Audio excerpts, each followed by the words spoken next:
Salutations, everybody. It is Matty here today with episode 152 of the H.A.M Radio Podcast. And it's me, Karak with ACG. No cameras this week. Karak was having a camera issue. I'd be the only one with a camera here right now. And I don't know if you want to look at me in 3 still images. I don't find that an enticing viewer experience, so I decided to take some meme photos, deck out the overlay, and that's what we have for this week. So I hope you guys enjoy that. And now, as always, in every intro, if you guys want to support the Patreon, keeps the show running. A lot of awesome stuff in the pipeline for both Karak and I. So thank you guys so much for supporting each of our respective Patreons. But also, you get early access to the podcast for $1. So skip a cup of coffee. Boom, you're good to go. You get sexy podcasts for a month early. And it's on SoundCloud. If that's not your speed, there's also the iTunes and Google Play link. While they are a bit inconsistent, they've been getting better. And now, let's dive into this week's news. So, Jason Schreier of Kotaku had a very interesting leak to bring to the games industry's attention. He said that he was doing some investigating at Hangar 13. He talked about them doing a spy game as well as a Mafia 4, which is quite interesting, especially because Mafia 3 did well financially, at least. But It seems they've lost their way. Amidst his investigation, what the big piece of news that we're going to be talking about that stuck out to us was that there is a Bioshock game in development from a top-secret 2K studio. So this is an interesting leak that we're going to be talking about. I, for one, am excited just as a Bioshock fan. I know everyone right now is probably missing Lone a little bit because he'd be losing his shit in the moment. Yeah. But we're going to try to fill that void. So, Karak, what's your instant take? You hear Bioshock's being worked on by 2K again. The initial takeaway. I'm sort of glad that it's secret, to be honest, because we talked about this in that one podcast where we all talked about, I think you guys even did a separate podcast about like where Bioshock's next one, like what, what world it would be good in. Yes. And the thing is the more secret they can keep it for the longer, I think the better, because once it does sort of have a huge fan following. So it's like, it'll be nice to sort of see what they're doing once something is maybe at the point to where, they're a little bit more comfortable showing it. I'm glad there was no like leaked photo with it. I'm sure there will be at some point, but it's just, to me, it's going to be more along the lines of where is it? Like if that'll interest me, Yeah, that's my thing. Is like I was excited, but I was also thinking, okay, now that I'd say no for sure, just because Jason Schreier, regardless of your opinion on him, he has leaked things accurately many, many, many, many times in the past. Where I will take this and treat it as information that we can discuss. But, I look at it and go, okay, so they are working on one now. They have a location in mind, which is I'd say the biggest part of a Bioshock game. It's that initial setting, the first thing you see. And it's like, okay, they have something in mind that they think is good enough to make a game around. It's like, what? Right? Are they going back to Rapture? Are they going back to Columbia, I think it was called? Was it Columbia? Yes. Okay, just double checking. It's been a while since I played Infinite. Are they going underground? Are they going somewhere sci-fi in space? It's going to be very interesting to see what they try to pull together, because Bioshock's known for 2 things. Like I said, A, its location, and B, a mind-blowing revelation of some kind, or at least an attempt to do so. And so that's where I'm left thinking, like, are they going to change up the DNA? Because, this series has been established for a while. It has a reputation of being something. Now new hands are entering it, and it's going to be probably years down the line. What are your general expectations? I know we have very little to work with, but, what are you thinking? When you think new Bioshock game, what's the mental image you're getting? I will say this. I don't want them to go back to anything that they've done before. That would be my biggest hope. So to me, I think we talked about this. We were trying to figure out is it space? Because there's a mimicry that happens in their narrative, which is like a unique hidden place, that no one knows about. Yes. So where else can you go? And in a little bit like we talked about with Prey, would an expansion for Prey be on the moon? Like, would this game be... Because remember, in the 1950s and 60s when everybody was doing the moon stuff, and there was will there be colonization on the moon? You could do some pretty crazy stuff with that, with space. But if you don't do space, then they've never really pretended it was a fantasy world. So you would have to... If you look at Earth, there's only a couple, real things that they could do. And I'm not 100% sure... I would I'm not 100% sure I would I would really get or be excited about another place Earthbound. You know, it's like, okay, you have a floating city. That's amazing. Like, I love the idea of that. And then you've got an underworld or underwater, which, let's be honest, is the most unexplored place, you know, for man anyway. Yeah. Where else do you go? That's my confusion. Or not my confusion, but my thought process of why I'm thinking it could be something crazy, like propaganda from the 1950s, you know, turns out to be real or something. Yeah. My thought was also, does it have to be, you know, a crazy setting like this? There's plenty of unexplored stuff in the Bioshock lore. Like, we look at in Infinite, there's a part where you see the Battle of New York transpiring. I think that's what it's called. Mm-hmm. And it'd be interesting to be a part of that and see, you know, like how that all develops down there. And so there's parts like that you could base fractions of the game around. It's like, I think of it this way, for those out there who are Fallout fans and know their lore. I know a lot of people are like, well, imagine if Fallout was set during the Resource Wars, and it was basically what happened was it's exactly what happened was in the name itself. Everyone was fighting for the remaining resources on Earth, and there's a little story behind it. It's very interesting, but yeah. It's not Fallout at that point, so it removes some of the Fallout DNA because it's not post-apocalyptic. There's no mutants, stuff along those lines. So it would change the very core of the series and essentially be just a first-person shooter. Bioshock doesn't really have that issue where if you float around into different areas of the lore and you go like, all right, let's do a game where we actually at one point see the Battle of New York and we're a part of it. A lot of Bioshock is also its events, like any good story, and how they are executed. So I wonder if it could be something in universe that has been discussed briefly, like we've seen in other games, but they haven't taken that full dive to it yet. Yeah, see, I don't know the history as much as you and Lone do. So it's like I don't know as much about where they would put it. See, so to me, it's all about location. Like they could have it tied into those games. They could not have it tied in. But if they do or don't, like what? To me, Bioshock is always about. It's going to sound weird. It is about its revelation for sure. But to me, it's actually about also like the visual of this unique place, right? Okay. So underwater, the water, the way it worked, the look of everything. And then you have, you know, this floating fucking city and the weirdness of that and the almost cartoonish color circus 1950s look of that. I don't know where they would put it on Earth that would excite me. Does that make sense? Yes. Like absolutely. So that's why I keep thinking space. I would love for somebody to come up with a better idea. I do know one person was like, what about like a volcano city, like inside a volcano, like an evil lair? And I'm like, okay, but really by then you're really repeating Star Wars, where it's like, oh, we're gonna have a desert planet, we're gonna have a forest planet, a snow planet.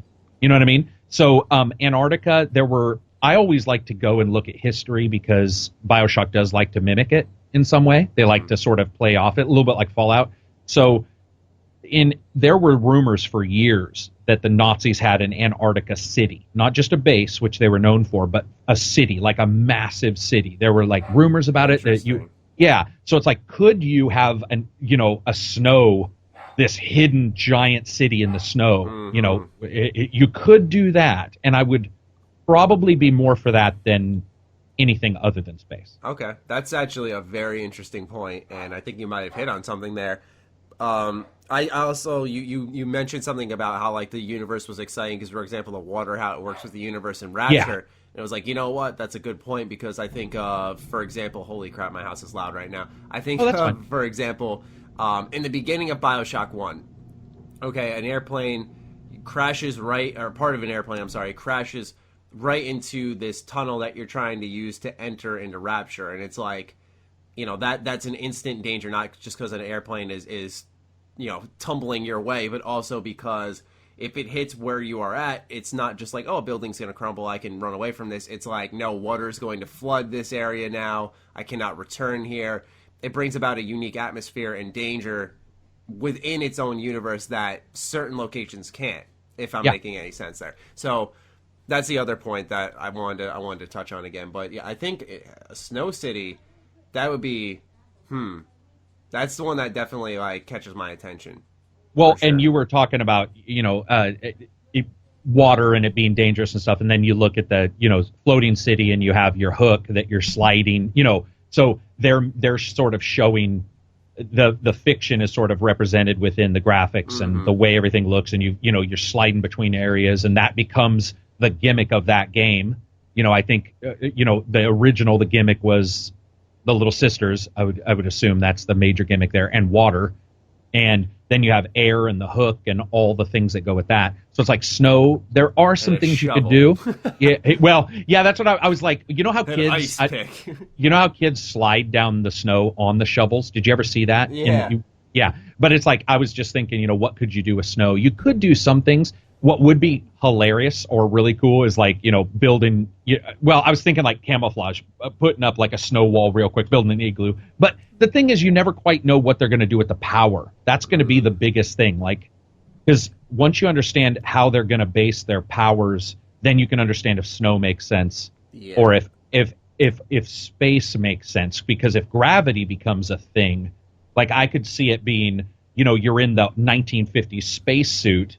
Instead of the underwater scuba suit from the original, you're in the spacesuits, which, funny enough, looked a lot alike. And you're like shooting people who are flying off into space, screaming. I'm like, geez, that could be fucking awesome, depending on what tools you had. Also, you'd want to create a setting that makes sense of why people would secede to there. Like, exactly. A city that goes up into the sky. Yeah, let's do that, man. Or a city that's underwater where it's all about opportunity and the hardest worker gets his due. It's like, yeah, let me go there. It's like, why would I want to freeze my nuts off, right? Like, true. Why would I want to go there? What does that place have to offer? That'll be interesting to see. And I think, the idea you said, like, of a Nazi city in Antarctica, like, turn that into Bioshock terms, like there's some type of cult there, something along those lines, and you're almost infiltrating that. I know that's a little bit of a repeat with the false shepherd in Colombia, but I think there is room for opportunity there. Right. It's just, that's the thing, is like, I'm excited to see this Bioshock game because I don't know if they're gonna, when they show this game for the first time, I'm gonna have that, why didn't I think of that type of idea? That is so smart. Exactly. Or is it gonna be like, wow, that's what they came up with? It's like, I can't imagine them going back to Columbia or Rapture. If they go back to Rapture a third time, I'm gonna be stunned, but Columbia would also be almost as shocking. So it's like one of those things where I feel like if they're actually gonna make a Bioshock game, I just feel like they have to have this unique idea and thing that they want to execute that can only be done in Bioshock, right? It's one of those situations. So also, I'm curious to see. I know you didn't like it, well, as much as you didn't hate it or anything, but Prey at times had a Bioshock feeling. What I mean by that is they tried a unique narrative, they tried a twist, they tried some unique powers that go with the location and the narrative, which I think Bioshock tried to do, or it did better. But I could see them also trying something where it's like, and this is sort of a repeat of Fallout, so this is why I haven't brought it up before, but it's like, do they do like an underground city? Like a full, not a small city, but you don't follow this, but there's a D&D game, Forgotten Realms, and there's a city called Menzoberranzan, which is a massive, massive underground city, like so high that you almost can't see the top of the cave, that kind of stuff. Like, do you do something like that? Because I don't see them returning, but I also think that we've probably guessed at least around it because there's only so much left.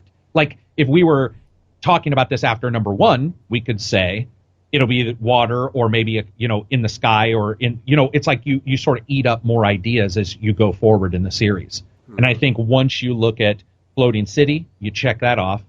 You look at Underwater, you check that off. There isn't a lot, there aren't a ton of more like options there. At least it feels like that to me. Yeah, exactly. So I think it generalizes around a core theme of like a type of weather or a type of something that, and from there they build into that or build off of that, I should say. So that's the thing, is that we definitely had to have, I feel, touched on something with like space, gravity, volcanoes, lava, underground rock. It's like, what are they going to build off of snow?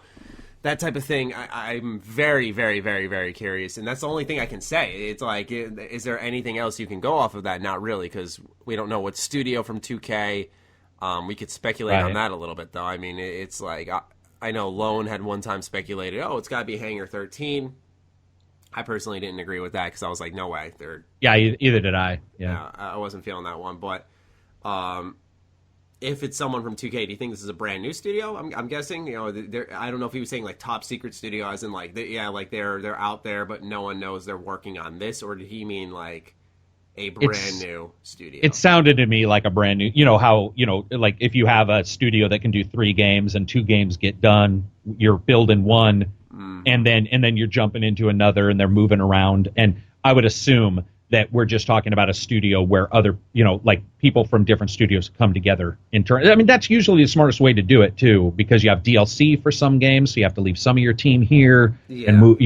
So I would assume that what you're looking at is a top secret team that is made of, I'm sure, many of the same people who worked on any prior games that are like that, and anybody who was available. So, but I would assume it is a full new name. I don't think it's Hangar 13. And it didn't sound like it from the info. And it didn't sound like it from the one rumor we heard almost half a year ago or whatever. I think there was a rumor that started you, me, and Lone even talking about this, if I remember right. There was a reason why we talked about it in the podcast. I just don't remember why. But I thought it was because there was this rumor already that somebody at 2K, there was like a team at 2K working on this. I don't remember that. I just remember us talking about it because I feel like it. See, that's the issue with having Lone around, is that he would talk about Bioshock so much that we. Oh, maybe it just popped up. It would just pop up, and we're probably just mixing that up with a rumor now. Right. Totally makes sense. But regardless, I'm curious to see how far do you think this might be in development? Like if you could take a wild guess, it's been since 2013 that we saw Infinite. I wouldn't be surprised if they went, it's taken us 5 years to come up with the proper setting and whatnot for this game. It would not surprise me in the slightest, but still, I want to get your take on it. Do you think this is something, maybe it's been in development for a couple of years?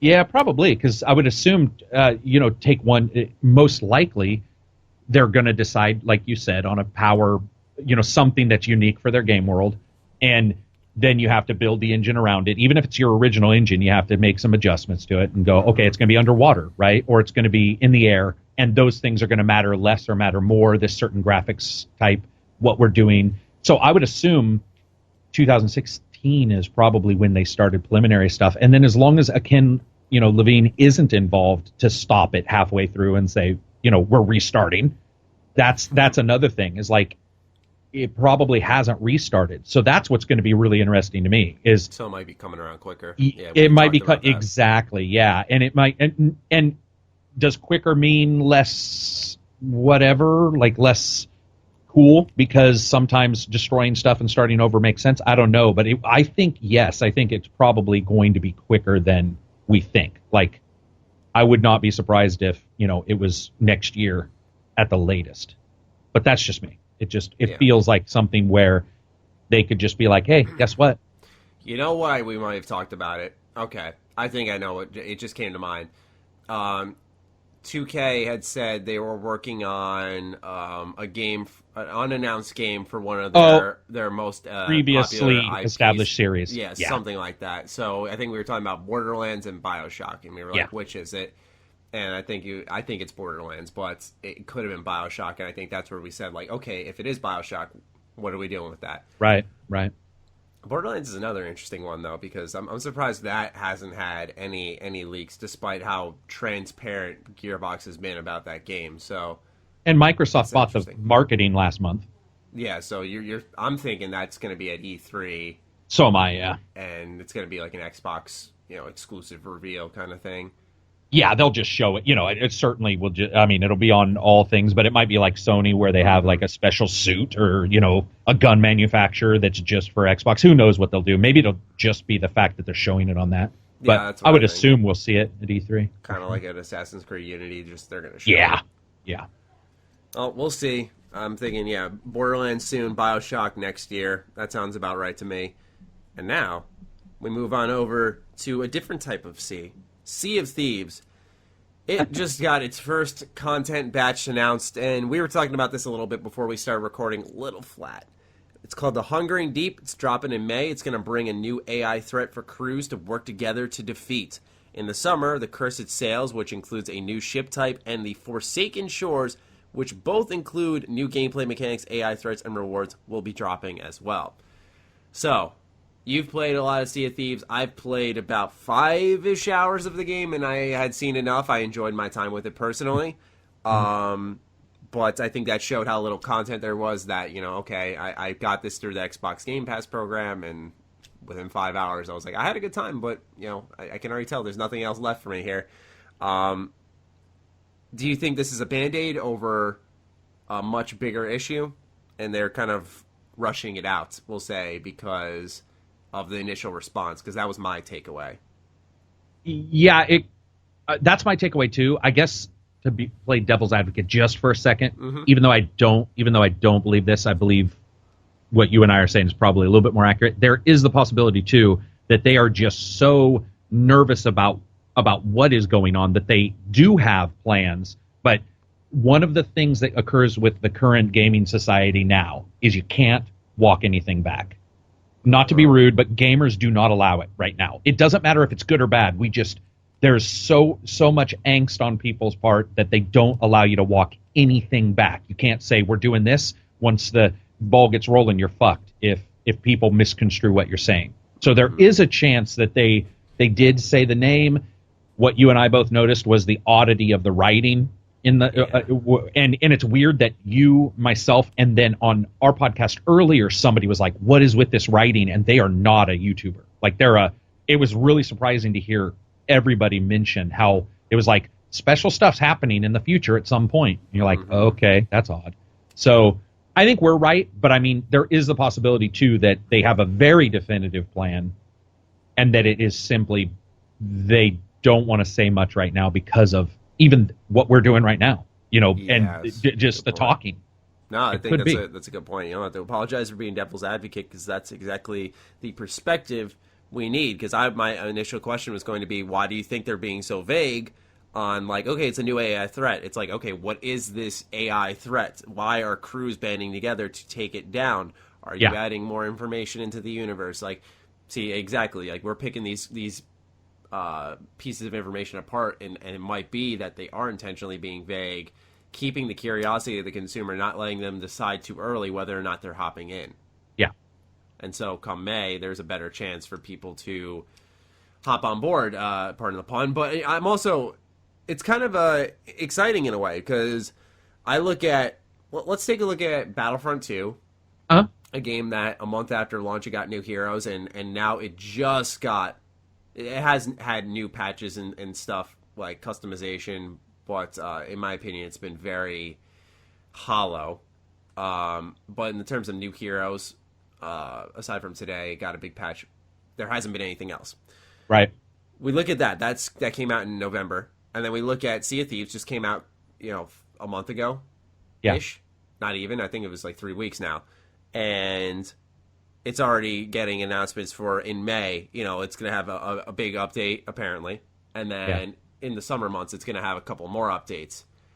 Do you think they were prepared to already add more content? Do you think they were speeding this up a little bit more because that reaction that they received? Because I think it's a mixture of both. I think they were like already had some stuff planned on the side, especially because the rumor had been that Rare knew, they were like, there isn't much in this game. It's a fun game, but there isn't much there. So I just want to know your general takeaway of looking at the instant content support for this game versus another title that had big issues and didn't have its instant support. So personally, I still feel, I don't know, dude, I still feel like Sea of Thieves, something was hinky with the release. And I almost like Microsoft just said, like Scalebound, we're not going to cancel you, but you need to we just need to fucking get this thing out the door. Like we're just putting money in. But here's a question back to you before I answer. Okay. Do you think it's possible Star Wars Battlefront did not do more updates because they were having such an issue with their microtransaction complaints, and that's where all their programming time went? because that's also possible. Because they got destroyed enough that there's rumors that they're losing the Star Wars IP. So it may not be a 1-for-1 or a zero-sum game where it's like, oh, because of this, that. There might be something where there's sort of a mix on both teams where they've had, weird reactions. And I don't know with Star Wars, because I agree with you. I think the updates and stuff are pretty shallow. And also spread apart more is what I was focusing on. You mean time-wise? Yeah, time-wise. That's true. I think you bring up a good point that they were probably focusing on, like, how are we going to fix the microtransaction thing. So. Yeah, it might have stopped a lot of development. I mean, it could have, and then you also go, okay, we have to fix that, but does that change stuff? Does that change the DLC? Does that, so I don't know. But I would say, personally to me, Sea of Thieves seems like there's something really odd with the release. And it's not that early of a news article. Like if you read their posting to everybody, it's not like this is coming 16 months from now, right?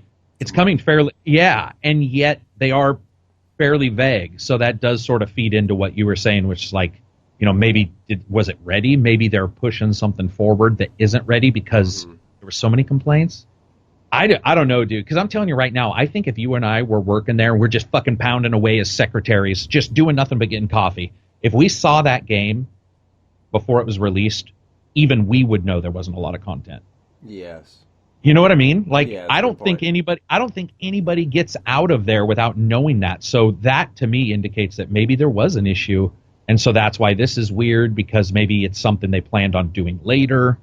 I don't know. It's goddamn, it's a weird release, dude. Yeah. It's a weird game. So, as for the content itself, because it's vague, that leads to speculation. So we're talking a new AI threat, new gameplay mechanics, and a new ship type. What comes to mind for you? Because I look at that, AI threats, I think of some crazy sea monsters, new gameplay mechanics, that's where I start to struggle, because I think, if anything, this game does... the cohesion of your ship unit working together, I think they do that very well, where I don't know what they could add to the ship, maybe more weapons, but then that kind of overlaps with the new ship type that we were also going to be getting in a Cursed Sails update.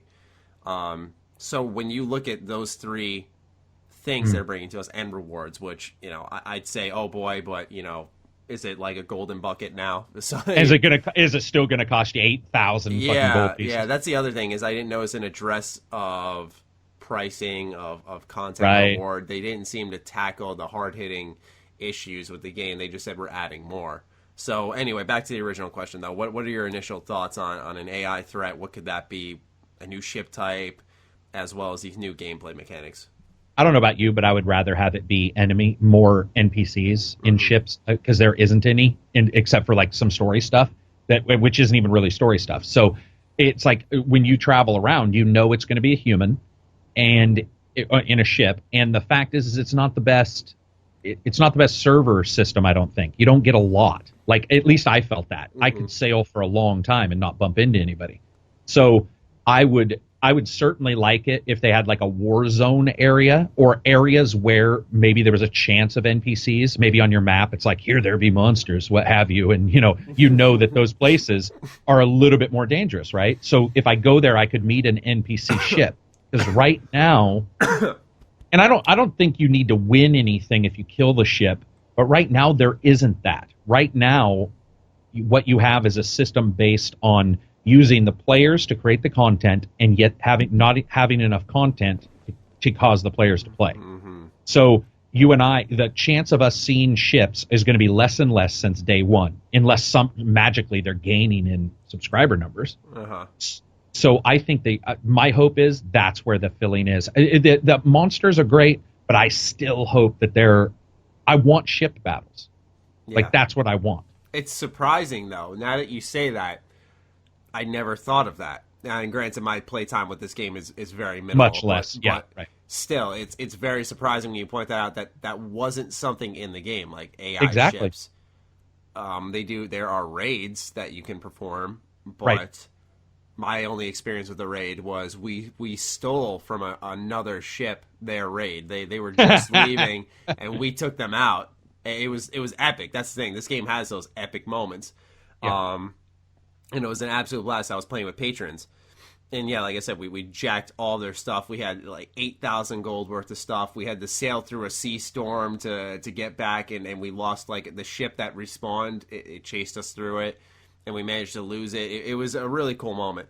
And those moments can amplify the experience if, yes, there are those AI ships out there that offer an additional combat, an additional threat to the world, and also, more importantly, I think additional rewards, money coming in to afford such pricey objects, even if they are just cosmetic.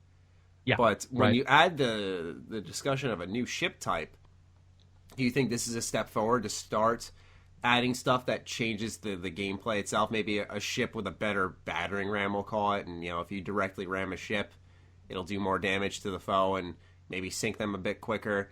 Do you think that's stuff that they're starting to consider now? Or do you think this new ship type is once again cosmetic? I think, and I wish I wasn't saying this. I think what it probably is going to be is it's going to be tied into the new bad guys, and it's going to be one of those things where it's like capital ships against other capital ships. Like, I'm a little nervous the new ship is going to be based around the new enemies they're talking about. And so it won't be, it's going to be wholly brand new with brand new stuff when you're normally sailing around, which it will in the case that it looks new, right? It might have different number of people, different number of cannons, but I just have this sinking feeling it'll be one of those things. You know how a WoW will be all go to this new land and get this new race. I have this sinking feeling Sea of Thieves is going to be go to this new bay and get this new boat. And there's one new enemy to fight with this new boat that if you have the new boat, you get it's a little easier or something like, and that to me is like, oh, fuck. Yeah. Like that's because I think the core problem is the core gameplay. Like you said, they talked about all these other things, but they didn't talk about the price loop. The price loop is fucking broken in that game. Like it's weird. And so I don't know, dude. And even if you pretty much break the game by like I said, I was playing with patrons and stealing their money. No. James, he showed me like how you can keep like canceling and re-accepting a mission with like capturing chickens. So you'd have like 20 chicken cages on your ship.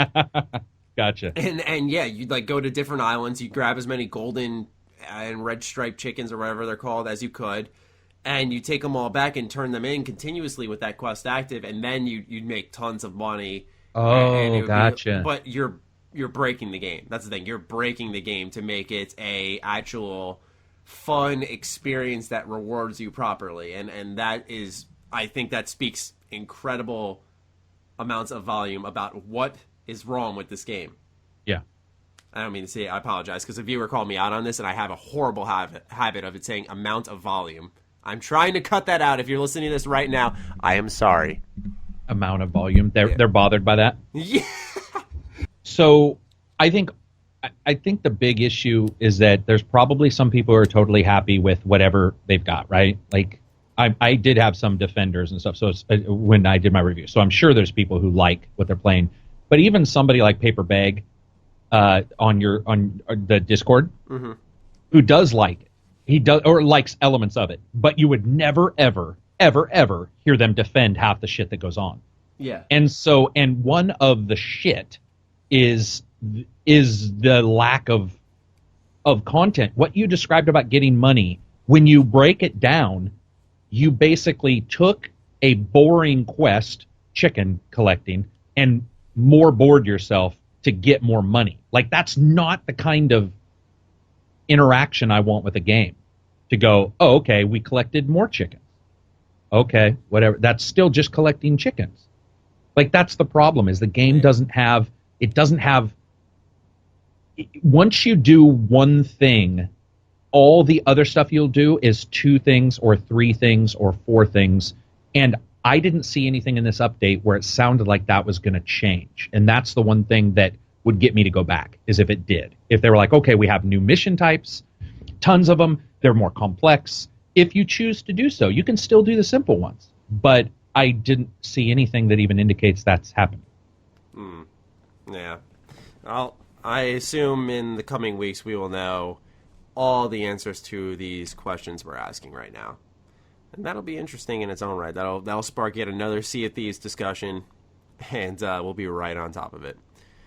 And now, we move over to the backwards compatibility of the Xbox One, which is a flourishing program, and they are bringing in the big guns. Yeah. Elder Scrolls 3 Morrowind, Jade Empire, Republic Commando, Battlefront 1 and 2, KOTOR 2. KOTOR 1 was last update, for those who are dying to play it. So that is it. That is on top of a bunch of other games. I think there was like Prince of Persia, Red Dead, Blinks the Time Sweeper. Those are the only ones that really come to mind right now. Regardless, we're going to talk about the big guns here. We're going to break down each one specifically, why people should get to them. I can't speak as much on Morrowind. I like the game. I am starting my playthrough when backwards compatibility is available. From what I have experienced, it is good. I like the music itself is incredible, but also I like the role-playing elements. It's a very, as I've grown older and wiser, I have come to appreciate certain elements that I normally wouldn't have in video games. But have you played a lot of Morrowind in your day? Yeah, I beat Morrowind a couple times. All right. Morrowind's just more crunchy than what we're used to. Like a Skyrim is more, it's made for the current gaming fan that we have. You know what I mean? Like it's more of an instant reward. I mean, even the location. For example, when you start in Skyrim, I hope I'm not ruining it for anybody. It's been out for 18 fucking years, it feels like. But you have a dragon attack and a fucking city on fire. It's like Michael Bay's starting for a fantasy game. But when you go to Morrowind, you literally start on a boat in a little tiny town. Yep. And they're all, hey, who are you? And you type in your name, and then it's like, okay, you're in town. And there's just a couple people there, and you're like, fuck, okay. It's a completely different feeling. It's more sedate. I noticed that. I played it on my PC just to get a feel for it again. And when I fired it up, like I was kind of reading the fine text, like right at the end when you leave after registering your race and your class and everything, they're like saying like, oh, you could do this, this, and that. You're on your own now. Good luck. And I'm thinking to myself, like, put myself in the shoes of someone playing this in 2003 when it first dropped. No game like this before. And they're like, yeah, you're on your own. Good luck. And you hit A. You go, okay, I'm fine. And you look to your right and you just see like a big world. And or rather a small town that a big world behind it. And you're like, okay, I'm going to leave the town. And you see signposts pointing you to 1,000,001 cities. And you're like, where the fuck? What is happening? Like, I can't begin to imagine what that game was like to experience when it first came out. And I will say this much. I did play it when it first came out. And I remember the beginning so fondly. But outside of that, I had no idea what I was doing. I played a ton of Morrowind. And the furthest I got was, all I remember is this, folks. Someone help me out here. I crossed a big stone bridge. A flying mandrake type of thing fought me. I killed it. I went into some type of location that had lava, and my character got stuck. I kept dying there, so I had to put in some type of cheat code that would max out your health, and then I stopped playing.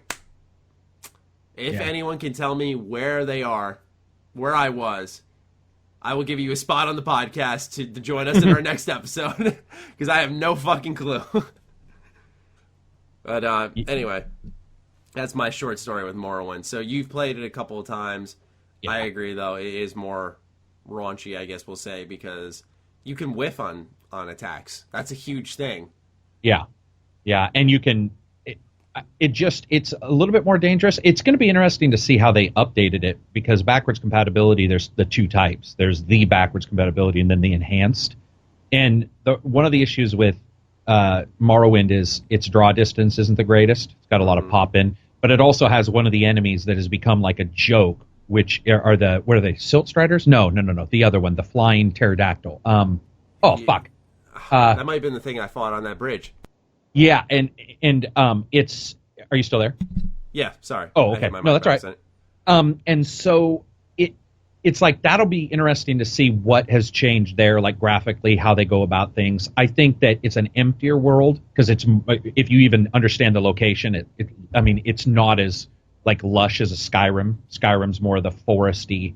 So that'll be fun to see. It'll be fun to explore it. But I think with Morrowind, when you jump into it, you just have to. Okay, so, for example, Morrowind allows little things that you would not see except for maybe a Piranha Bytes game now, an Elix. So, for example, when you gave merchants your clothing, when you sold them clothes, they would check to see if your clothes you sold them were better than theirs. They would put them on. And so you gave him a helmet, and he'd be like, oh, you sell it to him. Instantly, the game would check, say, oh, this helmet's better than the one I have on, and they would put it on, and you could not buy it back. So they'd be wearing your helmet. It was hilarious. There were these sort of iron core, and I don't know if that ever got patched out. It wasn't when I was playing it. But that's the cool elements. There were these darker elements to it. They were a little bit more gritty for back in the day, which is, I think, everybody was accustomed to. Like, we weren't expecting a Skyrim. So to me, it's just fantastic. Music's fucking awesome. Gameplay, there's some hilarious moments in that game. There's some really cool cities. It's going to be fantastic to go back and play it. I don't know if I'll beat it again because it's a long fucking game. Yes, but it is. It's certainly a game I wish they did if there was ever a remaster. I think you were in the discussion. I can't remember, but in your Discord, we were like, what games would you want to see as a remaster? And for me, without a shadow of a doubt, it's Morrowind. I agree. And Daggerfall. I like Daggerfall even more, but I don't know if that'll be possible. Is that the one that's procedurally generated, or is that Arena? Yeah, no. It's procedurally generated for the dungeons and stuff. Yeah, that's what it is. Okay. Morrowind for me. It's also funny you say there are hilarious moments, and so it reminded me of. I'm just inserting this here real quickly to let you know. Spoiler warning, I'm talking about a random event that happens in the beginning of Morrowind in case anyone hasn't played it before. Another thing, one of the first things you can see in this game is if you leave Sandine and you make a left, you walk down a pathway and some guy just falls out of the sky. Once again, I think of this is someone in 2003 experiencing for the first time. Like that, to do that as a game developer, that's like such a fuck it move in a way. Because, he falls, you see a journal on the ground, you find out, like, he's jealous of his friends, or someone was making fun of him or something because he couldn't fly or whatever, so he makes this whole spell to have these insane jumps. And then you can pick it up and suffer the same fate as him if you don't have, like, the right spells on you to keep you from not dying when you fall. And I just found that incredible. And once again, re-experiencing that, you're just making a left out of the beginner village, and all yours, and just someone collapses on the ground from the sky in front of you. It's one of the most jarring things that you can experience in a video game, and I might have just ruined that for a couple of people if they haven't. I was played actually, just so you know, I was just looking at the time, going, we're 52 in. I don't know if you want to put that down as a spoiler, just because it is becoming backwards compatible, and so some people may have never experienced it. Yes, I will. It's so known, but it's all you never know because people are coming into the industry every day. I can't wait, man. Like that's of all the backwards compatible ones, other than Red Dead. There's a reason why I actually did a video on that one. But overall, that's one of the biggest that I'm excited for. Yes. So as for the other backwards compatible titles, Jade Empire. We've talked about old school BioWare plenty. Oh yeah, our favorite. Jade Empire is an interesting game. For those who love gaming and who love to see how companies develop. Jade Empire is a very unique title, in my opinion, because when you sit down and play it, you can see the crossroads that BioWare was at. This was kind of like when they first started turning into more of the action RPG and less of the KOTOR, the Neverwinter, I think it's called, like those types of RPGs. Dragon Age Origins as well. And you could see Jade Empire was almost like the Dragon Age 2 of that time. Yeah. And so it's very interesting. Because at that point, Jade Empire had excellent role-playing, and it had that fun action combat. So you can see they kind of had a good mesh there, and it almost makes you understand what they were doing when Dragon Age 2 comes around. So I really recommend that those out there who have not played Jade Empire, I was one of them until just late last year, definitely get around to it, because it shows kind of how BioWare has changed over the years, and it's a very interesting case study. Yeah, for sure. What do you think about Jade Empire? I know you love it, but any specific moments, any reason why someone should want to check it out other than what I've said? I thought the twist was fun. The bad guys were fun, but I also thought like the fact that different martial arts that you could get in the game they weren't locked. It was that you had to do specific things to get them. Mm-hmm. And since if you consider in a mini way that a martial art is a class. If that's probably the easiest comparison you can make.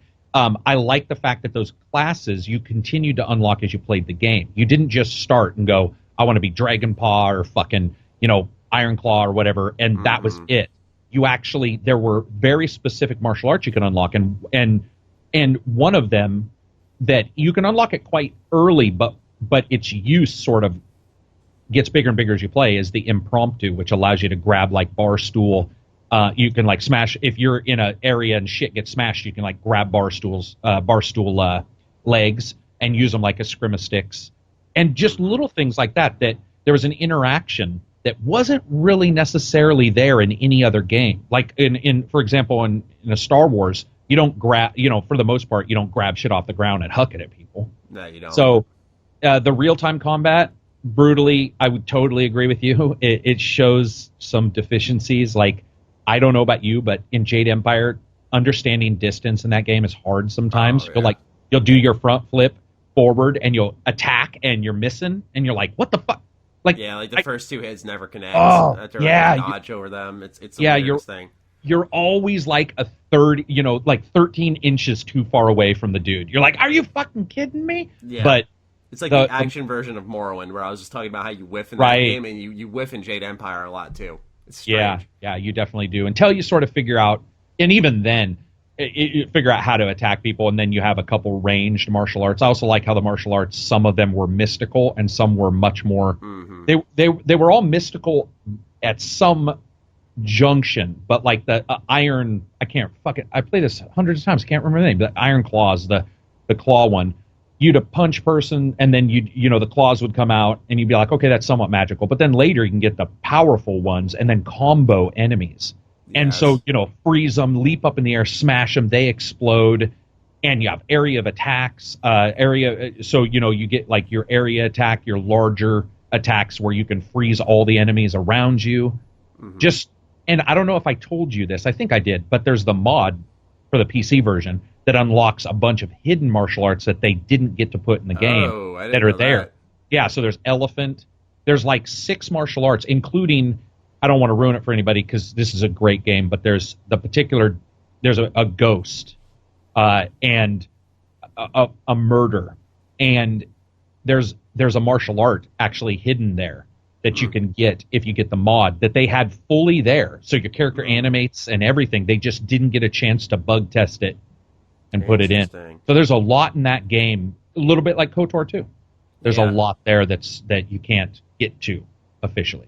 Yeah, I personally, I don't want to spoil anything as well. I look at some of the side quests in that game that you could experience. 2 areas, I will say, is one was at like a Pirate's Cove.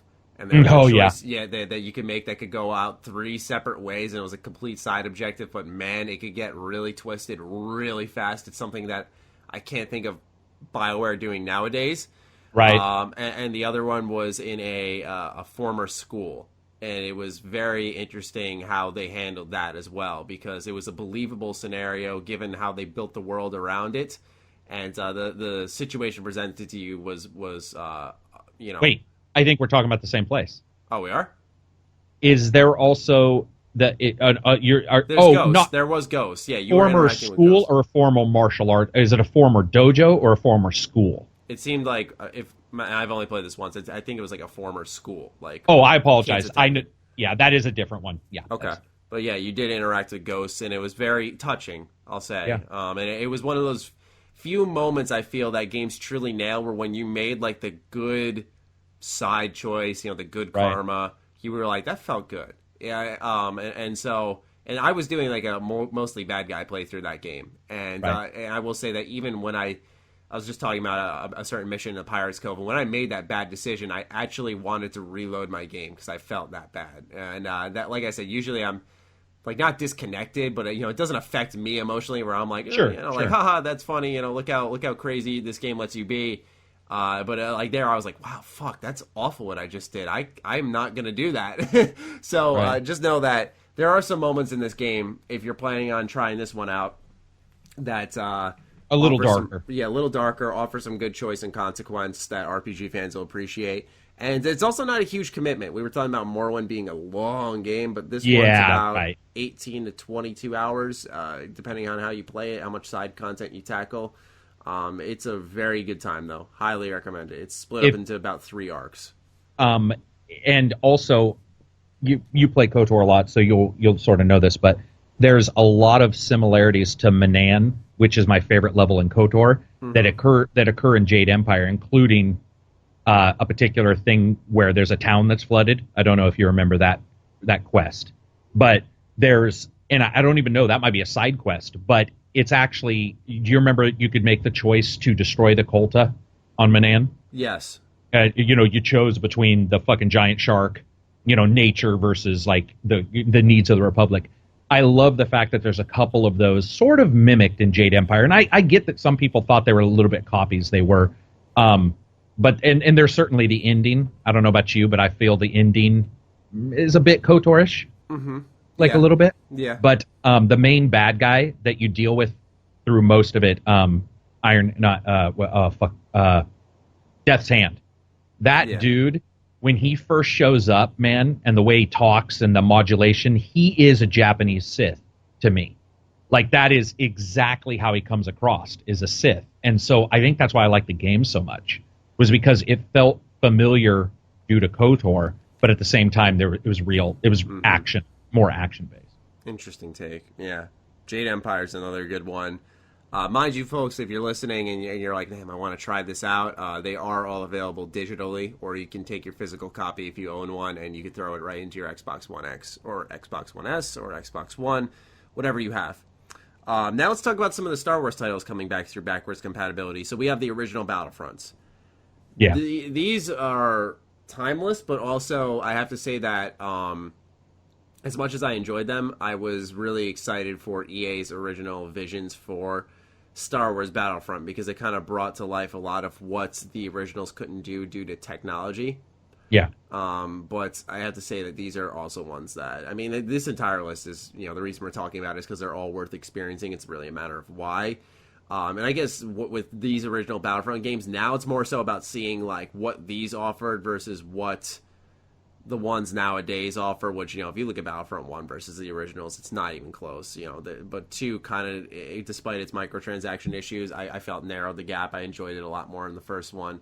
Yeah. But, if you look at the classics, some of the modes they had, like the heroes versus villains, the amount 16 of heroes and villains. 16 player co-op too. Yes. Do you remember that? Yeah. Like multiple Xboxes can be plugged together. Yeah, that too.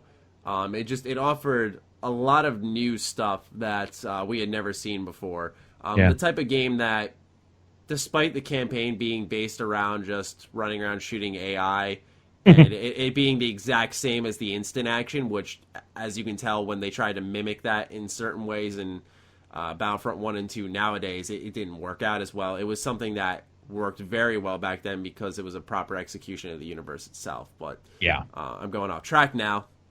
These are ones I've raved about plenty on the podcast, so Karak, I'll let you take that one away if you have anything to add onto Battlefront. No, just the facts of that. I think it's 2. I could be wrong. 1 might also do it, but I know we had some of our best multiplayer ever local, because you can it would do LAN connected gameplay, and so you could bring Xboxes originals, and I'm assuming this also will work with the 1, but you bring people over and you can all play, and just they're really fun multiplayer games.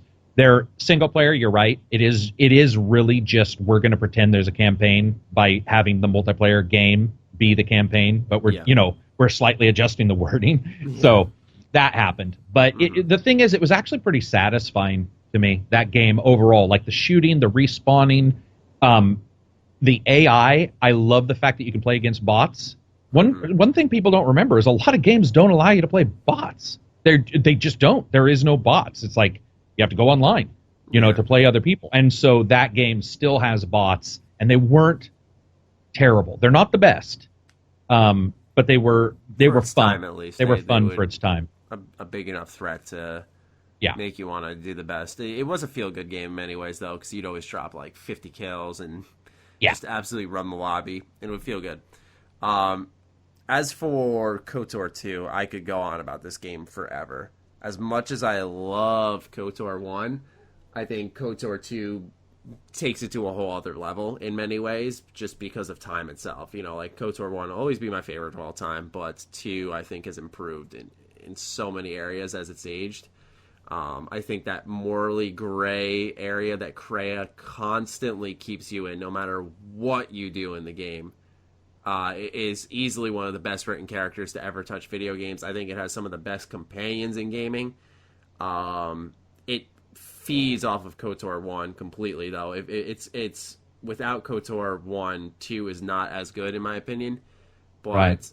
I think because 1 is so full of life, and then 2 is like everyone's dead, and anywhere you go, it's like so hollow. And maybe that was like technical things that worked out really well in my opinion, but it just like, you know, there's just no presence of life almost anywhere, and anywhere you do find something, it's probably trying to kill you. It's unsettling, especially after, like I said, playing the first one. I cannot recommend this one enough. Cannot. And since both are available on BC now, people can, you know, really experience this. And oh man, I hope a lot of people start like tweeting me and messaging me being like, I played it, Matt, and holy shit. Although it ends on a bit of a cliffhanger, I won't spoil what happens.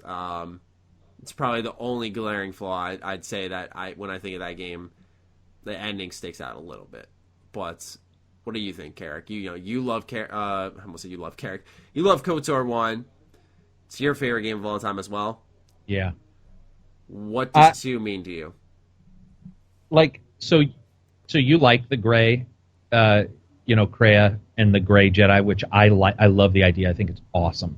Mm-hmm. But for me, and it was probably just the way I played it, okay, I always felt that it was too confusing. Like, I didn't get the idea of the gray. So I was like, oh, she's just mad. She's just completely insane. Like, nothing she says is making any kind of sense at all.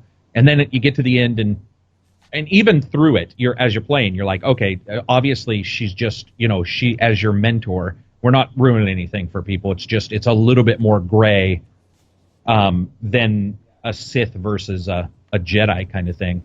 But for some reason, I was just always confused, dude. I don't know why. I liked the game a lot, but I was always like, what? What's she saying now? Like, what the fuck is she talking about? Also, I liked the Sith from the first game more. Okay. That's interesting. What makes you say that? I think that this is going to sound weird, but what's his name? Nihilus, right? The modulated, I'm the fucking end of the world. Oh, that's Scion. That's Scion. Scion, thank you. Nihilus is the one with the mask who just doesn't say a word but looks really... Oh, sorry. No, yeah, so first of all, him...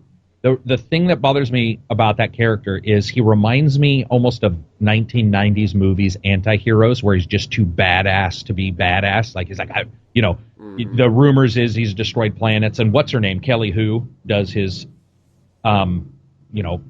slave chick or whatever, I guess you'd call her.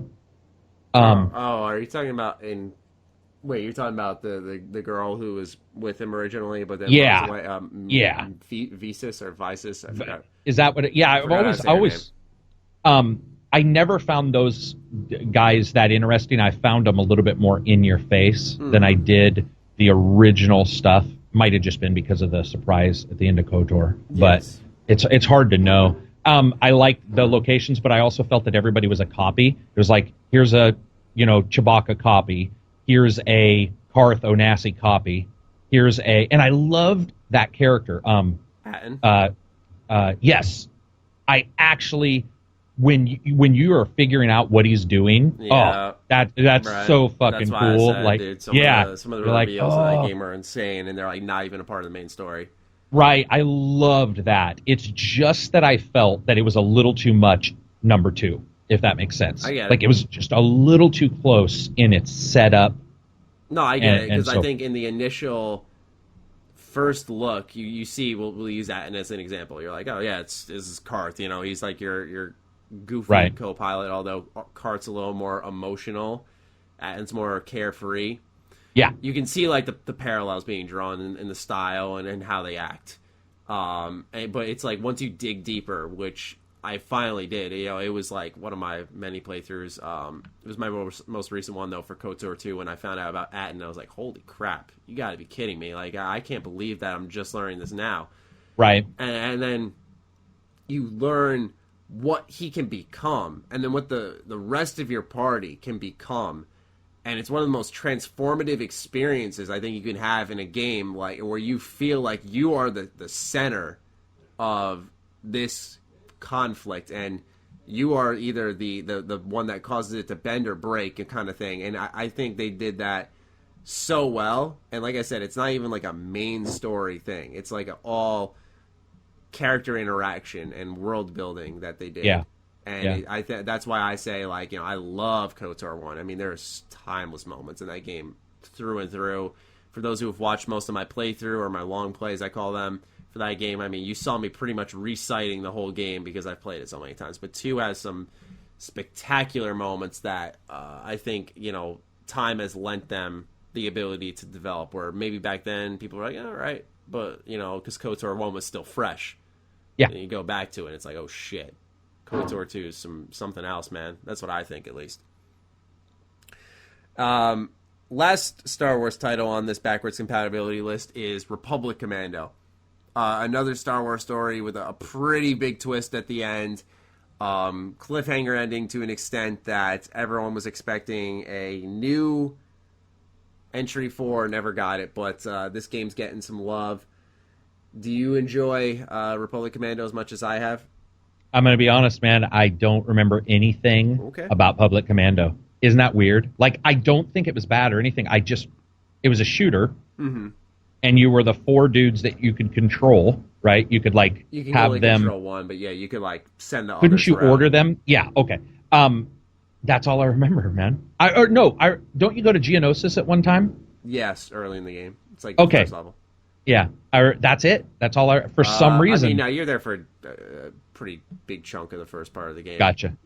But yeah, I like that game a lot, probably because, yeah, as just a Star Wars nerd, if anyone could draw anything from this episode of the podcast, they're probably like, Jesus, I just fucking likes playing Star Wars games, clearly. But I mean, I've replayed Republic Commando so many times. I remember I did it like during a 24-hour live stream. I played it for my own fun. I played it on my Xbox 360. I played it for like a nostalgia trip series that I used to do on the channel. Like I played this game so many times. What I appreciated about it most was its grittiness. I remember, you know, the first time I played it as a kid, you know, they're like, press the right stick or whatever to melee. I'm like, okay. Yeah, I'm thinking he's gonna like hit him with his elbow or something. A fucking knife comes out of his wrist or like the top of his hand, and he stabs, you know, a droid, and like oil smears across your screen. I said, wait, hold on, what the fuck? This is Star Wars, though. Like, you don't see blood. And I'm like, nah, like when you get to the Geonosians or however you say it, you know, they're not gonna have blood, and you stab them, and then there's blood again. I was like, yo, this is mature for a Star Wars game.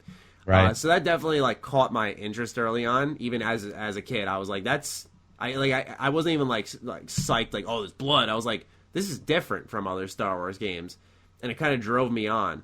And like I said, it was like that ending, because they did a good job building the squad that you were traveling with. It was one of the first well done squad shooters that, you know, we usually look at like a SOCOM or a Ghost Recon as like those types of squad shooter games that, you know, you tell your teammates to go and do something and they do it, and like that's a rewarding experience. But like I think Republic Commando was one of the first to really get it down and have each member feel distinct.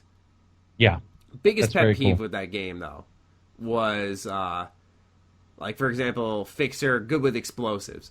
But you could send 07, I think his name was, he was like kind of your sniper. You could send him in to do the explosives. And it wouldn't change the amount of time it takes to do it or anything along those lines. So your main sniper could be doing explosives, and you could put Fixer on a sniper tower, and he'd be just as good as 7. And it's like, okay, so what's the point of having all of them have these diverse... It's like a different personality, but they all have the same skill set. I don't know if it's because they're clones, like that was the idea behind it.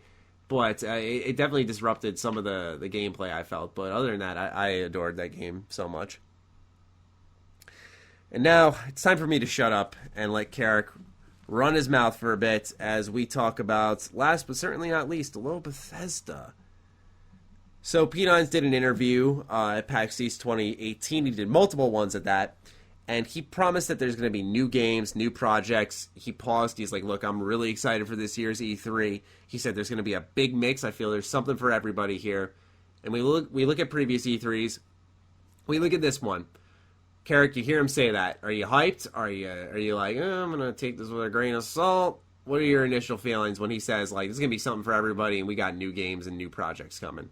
I mean, like, I don't trust them anymore because I've been burned by their E3s. So it's like, Starfield we talked about and stuff like that. And those have never come about. And that's what I want now. As you guys have talked about it enough, you've sort of sold me on it. Because originally I was like, whatever. You know, I wasn't really into it. But the thing is I just don't, I feel like this is going to sound weird, but I feel like every time they say that there's going to be something good, there isn't. And it's the times when they don't say something. And this isn't just Bethesda, so we could say this for anybody. But it's like the times when they don't say anything that you get a new game. Like you get something that you didn't expect to come to you. So that's the one thing I'm sort of like nervous about. Is it one of those situations where we're going to get it and go, oh, or is it going to be nothing? They'll end the event and we'll all be in Discord going, well, oh, it's over? That's a little bit what I'm nervous about. Yeah, I agree. There's a little bit of apprehension to be excited from pretty much everyone.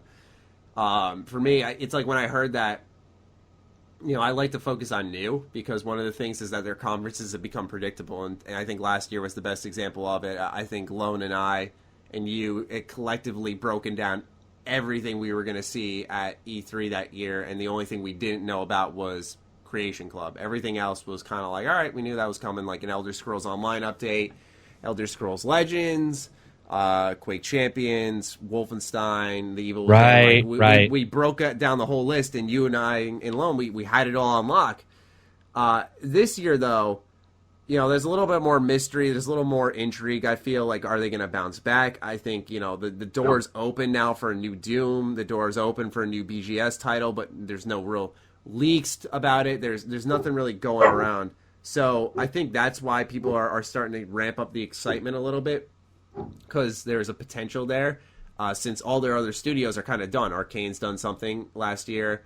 So has The Evil Within, Tango Gameworks. So has Machine Games. Now we have another company that used to be working on Battlecry, now turned into Bethesda Game Studios Austin, so they've grown again. Just with the way products have panned out, Dishonored 2 from the other Arcane, it's like it's time. Where the big E3 2015 that kind of set the standard that Bethesda was going to be like an E3, it could be an E3 Titan. It has a chance to repeat that. And I think that's why people are like, this could be a big year. And so when P9 starts talking about that stuff, I feel like that's why some people are more apt to now get a little more excited about it. At least believe it at least a little bit more. Yeah, right. Like there's something to go off of. I think also a little bit is the disbelief that last year was so bad. I think a lot of people still haven't gotten over it. Like that it was just an awful conference and that was it. Like I was as stunned as anyone else, but that's all there was to it. It was just a fucking bad conference. Yeah, that thing was crazy. Yeah, to me, I just, with them in particular, I think that it's easy for a company to get sort of motor set and think that what they're talking about is what everybody else wants to talk about. And I get that's, with Bethesda, that just seems to happen a little bit more often as of late, where it's like they might be excited about something, might say we're really excited, and then when I see whatever they're talking about, I'm like, oh, okay. Or, shit gets leaked, right? Mm-hmm. Like, that's another major thing. Like, everything gets fucking leaked. Everything gets leaked. So that's another thing. How easy is it going to be for them to surprise us if everything's getting leaked? It may not be even feasible to accept or to expect that kind of surprise. But Starfield's something you've talked about for years. It's like that at some point the shit has to start coming out. Mm-hmm. I mean, you would think it's been forever.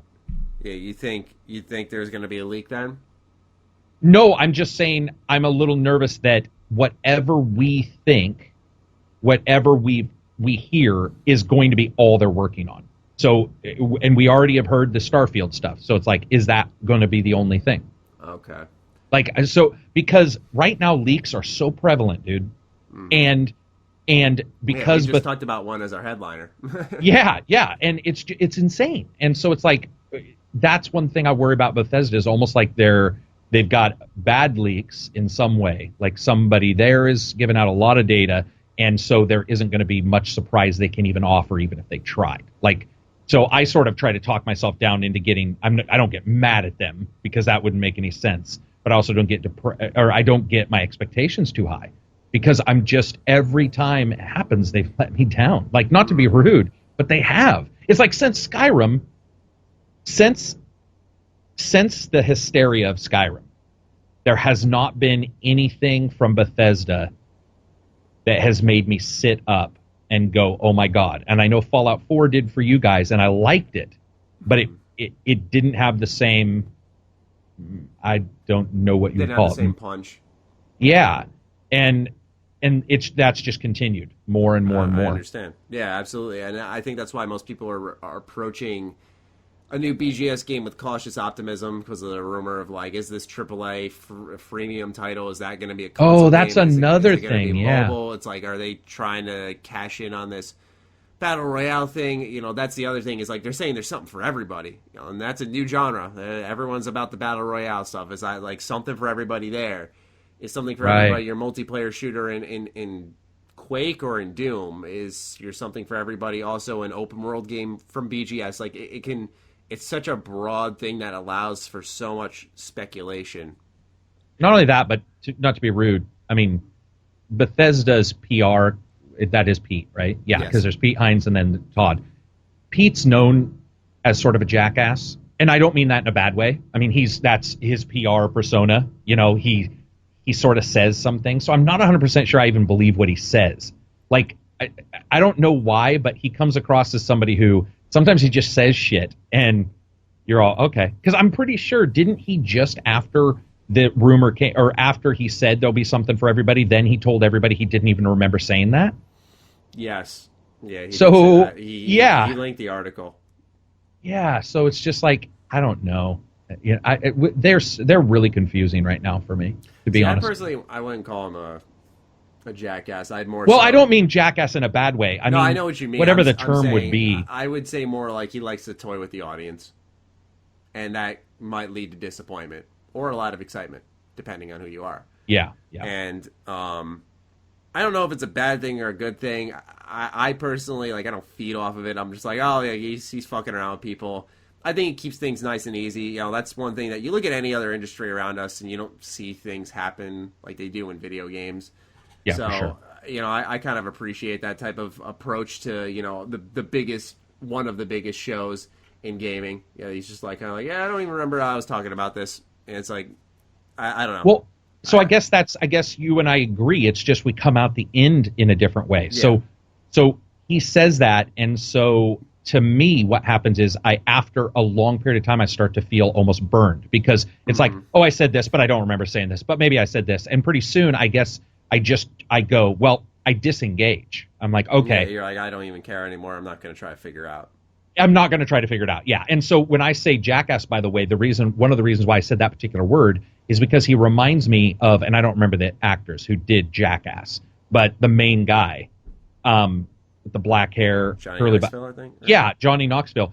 Where they're laughing all the like they do stuff to somebody and then they're laughing. They're never mean. It's just like they find slapping somebody with a giant fucking hand hilarious. And I swear to God, that's what I think when I hear him talk. Like he's like me. That's why I would never do PR. I'd be fired probably. But for Bethesda, it works perfect. Mm-hmm. It's just that over time, it becomes a little nerve-wracking, I guess, because you don't want to get your expectations too high too, because then they'll never be able to, equal them. Yes, definitely. That's always something that people need to keep in check. But it's going to be interesting to see what they bring. I mean, the thing is what I'm saying is normally as someone who's worked in the Bethesda fandom for many years, a lot of the excitement is self-created. We think of something and we're like, this could happen. This Fans, has to you mean? happen. Yeah, like fans. Yeah. Like we go like, this could happen. This has to happen. Oh my God, please do it, Bethesda. Right. This time around, there isn't really that creation of like, oh, we're gonna, we could do this or they could do that. It's Right. Bethesda straight up saying like, yeah, we're trying to live on the promise of E3. We have a lot of new stuff. Big mix. It's going to be exciting. It's going to be amazing. I can't wait. We've been working on this since September, which is another thing that excited me, hearing that they've been working on it since September. I know they started earlier than most people imagine, but I think just saying that in general says that, like, yeah, we're doing this, like, way earlier than normal. Like, E3 2017 was still pretty fresh memory at that point, and they were already, like, gearing up for the next show, which says to me, like, we didn't have everything we needed to have that show, and we had to start early for the next year's show because it was going to be bigger. Mm-hmm. That was my takeaway from that one. Yeah, that makes sense. I actually didn't hear the September thing, but that makes sense of what you just said. Like, maybe they came out of it as well, just like us, and we're like, that, or maybe they had plans to show something. You always hear that rumor, so I don't bite it anymore. Same. But you'll hear, there was something amazing going to be shown. You're like, okay, whatever. It's going to be Red Dead at Sony. Right, Sony, yeah. And after a while, you're like, even if it was, it wasn't. Even if it was going to be shown, it wasn't. So it wasn't shown. So who gives a fuck? And you move on. Mm-hmm. But one of the things that is fun is, like, Bethesda fans, especially, for example, like, I'll be in your Discord, your particular Discord, yes, and it will be pretty quiet. And then somebody will say something about, like, Morrowind. And it'll be like fucking 150 messages. No lie. It doesn't even, they look like two separate Discords. But when Bethesda stuff is mentioned, you can absolutely tell, like, just how fired up those people are for a Bethesda game. And people love them. Oh, dude, it's and like you said, the self excitement, and talking about the same thing in 7 different ways, like a BioWare, almost like Lone with Bioshock, where you can just dive in, and that's, to me, it's almost more fun to talk to, the fans than it is to really assume I'm going to get anything from them. Like, and I'm not talking about Dishonored, by the way, because a lot of us like Dishonored, or like the expansion a lot. I'm talking more along the lines of the Bethesda mains, so that people know, like the Fallouts and yes, absolutely. I mean, we'll see. It's just like I said, though. I feel like because it's being created by the company, not the fans, expectations are going to be set in place, because of the fans. Like, it's actually at a point where I'm not going to remove self-blame. If you're hyping this thing up as the best show ever, you're to blame. But, if Bethesda's saying, like, yeah, we're going to do some real exciting shit this year, and it's not exciting shit, then it's just shit, right? So, I have a question for you. Yep. What if it's not? What if it's not exciting? Yeah, what would you do? How would you feel going forward if we go into this and it's not, let's ignore Starfield, or Starfield turns out to not be what we think, and there isn't really much, how would you feel moving forward towards, like, Bethesda it doesn't, I treat Bethesda as any other company, so it's like, of course I like their stuff a lot more. I am more engaged in their content more, but when I approach E3, it's kind of like a universal blank slate. Okay, gotcha. Just try to surprise me. But if it does, like, I will say as much. I do have, the idea of, like, a new BGS title coming, like a game to kind of really start basing some content around. That's an exciting prospect personally. So, yeah, if there's nothing there, or if that game ends up looking awful, like, that would definitely be a little more deflating than just a flat conference in general. Right. But at the same time, I like, once again, sticking with the more personal note, I know I can build my channel off of other games. I've been doing it for years. So it's not like it's going to be super deflating, but it's more so like I'm just excited to see what they're doing next. I always say companies work best when their backs are against the wall, and they're back against the wall with E3, and also Bethesda Game Studios is back against the wall as well. They're with how RPGs have progressed in certain ways, with, like, a Divinity, a Witcher. The Witcher comparisons are endless. People looking back at what's it called, New Vegas. Like, they're just a lot of expectations for Bethesda to bounce back and try to really make a role-playing game, like they had been known to try to do in the past. So, that's why I'm more curious than anything. And so if they don't come out with anything, I'm going to be... I've said... This will answer your question ultimately. I will ultimately be more surprised if they don't have a game than if they do. Like, I'll still be excited if they do have a game, but I will be more shocked if they don't. Gotcha. That's usually where I sit on it. But that is all we have for this week of the H.A.M Radio Podcast. It has been a fantastic discussion, as always, Karak. Yes, for sure. And exciting rumors. We forgot to talk about one game real quick, Red Dead. Red Dead. If you guys get a chance, you definitely want to check out Red Dead. It's backwards and enhanced. Yes.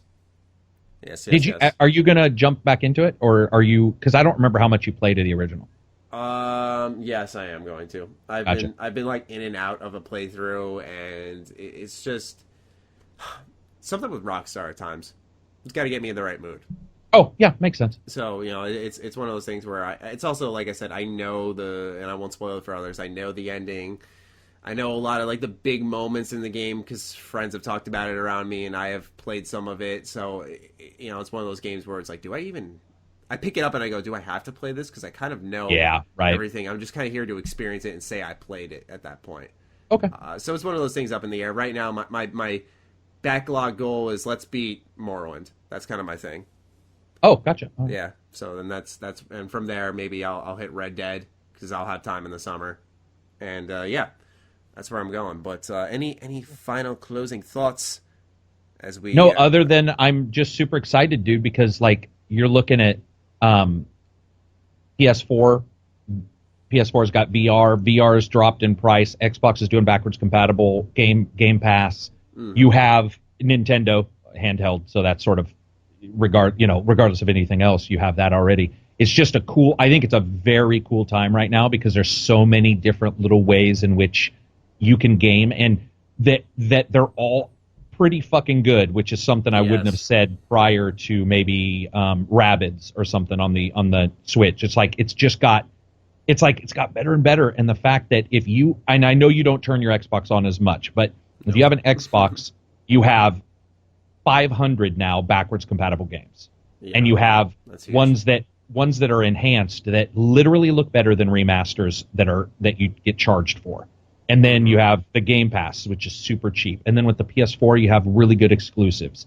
And with the Switch, you have mobile. Everybody. Yeah, it's really awesome for people right now because that's not always true in a three-party race. And you know what's great is it's kind of breeding a new culture of positivity in gaming, I feel, because I was reading the comments on my video today, and there really wasn't any like elite fuck Xbox, go PlayStation, or we got God of War, so whatever. It was, people saying like, oh, I'm a PlayStation fan, this is great for Xbox. That kind of thing where, because everyone's winning no matter where they are. So they're like, I'm not jealous or upset over what they're getting. I'm happy that they are getting something because it's led to, I'm getting all these great exclusives. I only own a PlayStation 4. Look at Xbox, people look at the exclusive situation there and go, oh, there's not much going on. And so in turn, they start wanting for something to happen there. And, you see these big backwards compatible titles dropping around the same time as God of War, and you go like, all right, Xbox is getting something, sweet. Yeah. So it breeds a good type of culture. And the hashtag for this week, I think it's got to be something backwards compatible. I was trying. You can't fit it in, but I was like, H.A.M Radio Broadcast is now backwards compatible. Would be awesome, but it's way too long. Ham is BC. Ham is BC. Yeah, there we go. Ham is BC. If you guys want to go ahead and let us know you got to this point in the podcast, do so by tweeting at us, and we will catch you in next week's episode. Peace out.